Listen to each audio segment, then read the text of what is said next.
اور جب تمہارے پروردگار نے بنی آدم سے یعنی ان کی پیٹھوں سے ان کی اولاد نکالی تو ان سے خود ان کے مقابلے میں اقرار کرا لیا، یعنی ان سے پوچھا کیا میں تمہارا پروردگار نہیں ہوں؟ وہ کہنے لگے کیوں نہیں، ہم گواہ ہیں کہ تو ہمارا پروردگار ہے۔ یہ اقرار اس لیے کرایا تھا کہ قیامت کے دن کہیں یوں نہ کہنے لگو کہ ہم کو تو اس کی خبر ہی نہ تھی، یا یہ نہ کہو کہ شرک تو پہلے ہمارے بڑوں نے کیا تھا اور ہم تو ان کی اولاد تھے جو ان کے بعد پیدا ہوئے، تو کیا جو کام اہل باطل کرتے رہے اس کے بدلے تو ہمیں ہلاک کرتا ہے؟ اور اسی طرح ہم اپنی آیتیں کھول کھول کر بیان کرتے ہیں تاکہ یہ رجوع کریں، اور ان کو اس شخص کا حال پڑھ کر سنا دو جس کو ہم نے اپنی آیتیں عطا فرمائیں اور اس کو علم کے لبادے سے آراستہ کیا تو اس نے اس کو اتار پھینکا، پھر شیطان اس کے پیچھے لگا تو وہ گمراہوں میں ہو گیا، اور اگر ہم چاہتے تو ان آیتوں سے اس کے درجے کو بلند کر دیتے، مگر وہ تو پستی کی طرف مائل ہو گیا اور اپنی خواہش کے پیچھے چل پڑا،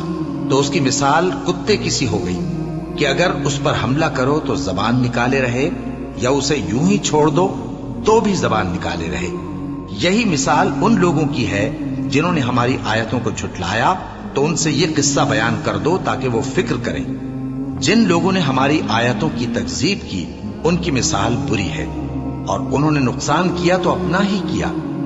جس کو اللہ ہدایت دے وہی راہیاب ہے، اور جس کو گمراہ رہنے دے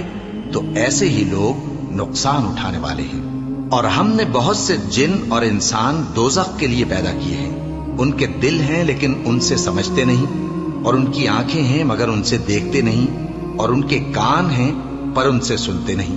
یہ لوگ بالکل چوپایوں کی طرح ہیں بلکہ ان سے بھی زیادہ بھٹکے ہوئے۔ یہی وہ ہیں جو غفلت میں پڑے ہوئے ہیں، اور اللہ کے سب نام اچھے ہی اچھے ہیں، تو اس کو انہی ناموں سے پکارا کرو، اور جو لوگ اس کے ناموں میں کجی اختیار کرتے ہیں ان کو چھوڑ دو، وہ جو کچھ کر رہے ہیں عنقریب اس کی سزا پائیں گے۔